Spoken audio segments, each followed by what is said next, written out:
পৃথিবীর সর্বকালে সেরা উদ্যোক্তাদের তালিকায় স্টিভ জবসের নামটি একদম প্রথম দিকে থাকবে। তথ্য প্রযুক্তি বিপ্লবের একজন স্বপ্নদ্রষ্টা হিসেবে তার অবদান বিশ্ববাসী শ্রদ্ধার সাথে স্মরণ করবে সবসময়। আরেকটি কারণে অমর হয়ে থাকবেন তিনি চিরদিন, সেটি একটি অসামান্য বক্তৃতার জন্য। 2005 সালে স্ট্যানফোর্ড বিশ্ববিদ্যালয়ের সমাবর্তন অনুষ্ঠানে বক্তৃতা দেন তিনি। পৃথিবী জুড়ে লাখো মানুষের হৃদয় ছুঁয়ে যাওয়া এই বক্তৃতাটি পাঠকদের জন্য ভবানুবাদ করা হলো। বক্তব্যটি ছিল এই রকম: আজ তোমাদের সামনে হাজির হতে পেরে বড় গৌরব হচ্ছে আমার। পৃথিবীর সবচেয়ে চমৎকার বিশ্ববিদ্যালয়গুলোর একটির ছাত্র তোমরা। মজার ব্যাপার হলো, আমি নিজে কখনো কলেজের পাটও চুকোতে পারিনি। আজ এই আনন্দের দিনে কোনো জ্ঞানগর্ভ বক্তৃতা দেওয়ার ইচ্ছা নেই আমার। কেবল 3টা গল্প শেয়ার করতে চাই তোমাদের সাথে। আমার জীবনের 3টি গল্প, ব্যাস এইটুকুই।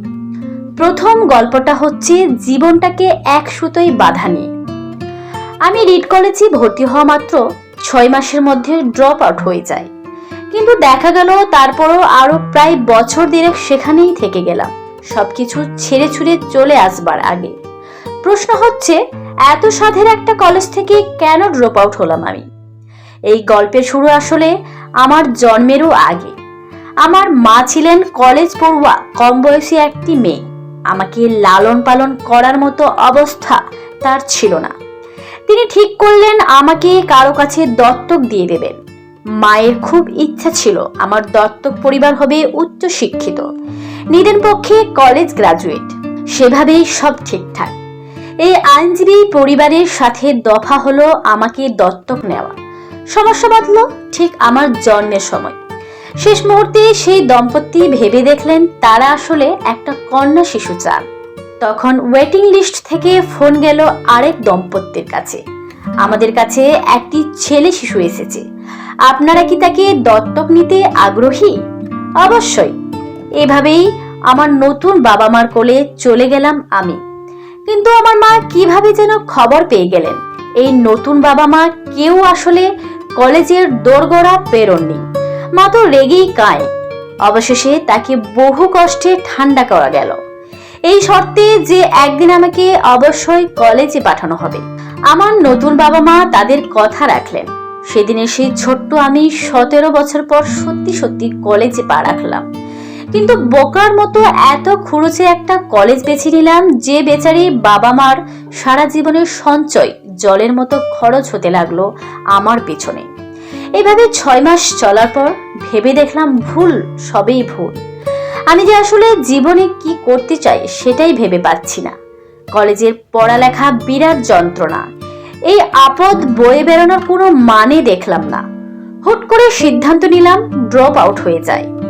ঠান্ডা মাথায় ভাবতে গেলে নিজেকে বেকুব মনে হওয়ার কথা, কিন্তু আমার কেন যেন অনুভব হলো একদম ঠিক কাজ করেছি। মন যদি নাই টিকে কেন তবে ঝুলে থেকে খামাকা নিজেকে কষ্ট দেওয়া। সুতরাং কয়েকদিন পর দেখা গেল আমি মহানন্দে ক্লাস করা ছেড়ে দিয়ে ঘুরে বেড়াচ্ছি ক্যাম্পাসে, বিভিন্ন ডিপার্টমেন্টে ঘোরাঘুরি করি। যখন যেই ক্লাসে ইন্টারেস্টিং লাগে সেখানেই ঢু মেরে আসি। ব্যাপারটা কাগজে কলমে খুব বিপ্লবী শোনাচ্ছে, কিন্তু বাস্তবে রোমান্স সজমে ছিটেপটাও ছিল না। যেহেতু আমি আর ছাত্র না, সুতরাং কোনো রুম পেলাম না। সারাদিন দৌড়াদৌড়ি করে রাতে বন্ধুদের রুমের মেঝোতে মরার মতো ঘুমাই। পকেটে কোনো পয়সা নাই, কাউকে কিছু বলতেও পারি না লজ্জায়। খিদেই চোখে অন্ধকার দেখি। কোকের বোতল কুড়িয়ে ফেরত দিলে 5 সেন্ট করে দেয়। আমি এই কাজ করে খাওয়ার খরচ জোটানো শুরু দিলাম। প্রতি রবিবার 7 মাইল হেঁটে হরে কৃষ্ণ মন্দিরে যেতাম। সেখানে মুফতে বড় ভালো খাবার মিলত সেদিন। আমাদের ছোট বড় অনেক রকম স্বপ্ন থাকে, কিন্তু বাস্তবায়ন করতে পারি কতগুলো। মজার ব্যাপার হলো এত দুঃখ কষ্টের মাঝেও আমার কোনো আফসোস ছিল না। এইভাবে ঘুরে জীবন নিয়ে বেশ ছিলাম। যখন যেটাতে আগ্রহ পাই সেটা নিয়ে লেগে থাকি। ব্যাপারটা যে কত সুদূর প্রসারী ছিল তার একটা ছোট্ট উদাহরণ দিই। কলেজে হঠাৎ একবার ক্যালিগ্রাফি কোর্স চালু হলো। ক্যাম্পাসের দেওয়ালে দেওয়ালে, পোস্টারে, ড্রয়ারে, লেবেল পর্যন্ত অসম্ভব সুন্দর ক্যালিগ্রাফি দিয়ে সাজানো। আমি বড় মুগ্ধ হলাম দেখে। যেহেতু কোনো কাজ নেই, ভর্তি হলাম ক্যালিগ্রাফি কোর্সে। সারাদিন এটা নিয়েই পড়ে থাকি। টাইপোগ্রাফির যত খুঁটিনাটি, বিভিন্ন রকম ফন্ট, কালির ব্যবহার, আরো কত কি শিখলাম। আমি বিজ্ঞানের মানুষ। শিল্পের এই প্রগাঢ় সৌন্দর্যের জগৎ আমাকে বিমোহিত করলো। শিল্পের প্রতি আমার জন্ম নিল গভীর আবেগ। এই তুচ্ছ ক্যালিগ্রাফি কোর্স আমার জীবনে কোনো কাজে লাগার কথা না, যদি না আমি পোস্টারে লেখালেখির কাজ করে জীবন চালানোর কথা ভাবি। কিন্তু বছর দশক পর একটা দারুণ ব্যাপার ঘটলো। আমরা যখন প্রথম ম্যাক কম্পিউটার ডিজাইন করছিলাম, তখন আমার মনে ভিড় করলো সেই কলেজ জীবনে ক্লাস বাদ দিয়ে শেখা ক্যালিগ্রাফি কোর্সের কথা। দেখা গেল এতদিন পরও কিছুই ভুলিনি, সব ঠিকঠাক মনে আছে। আমরা পরম মমতায় ম্যাক কম্পিউটারকে সাজালাম অসম্ভব সুন্দর সব টাইপোগ্রাফি দিয়ে। একবার ভেবে দেখো তো, আমি যদি সেদিন ড্রপ আউট হয়ে এই ক্যালিগ্রাফি না শিখতাম, তাহলে ম্যাক কম্পিউটারে আগের খটোমটো ডিজাইনই থেকে যেত। আর উইন্ডোজ যেহেতু আমাদের ডিজাইন চোখ বুজে মেরে দিয়েছে, সুতরাং বলাই যায় সেদিনের সেই পাগলামিটা না করলে আজ পৃথিবীর কোথাও কম্পিউটারে এমন মন জোড়ানো টাইপোগ্রাফি হয়তো থাকতো না।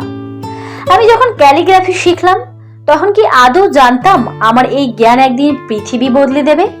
এটাই হচ্ছে জীবনের আনন্দ।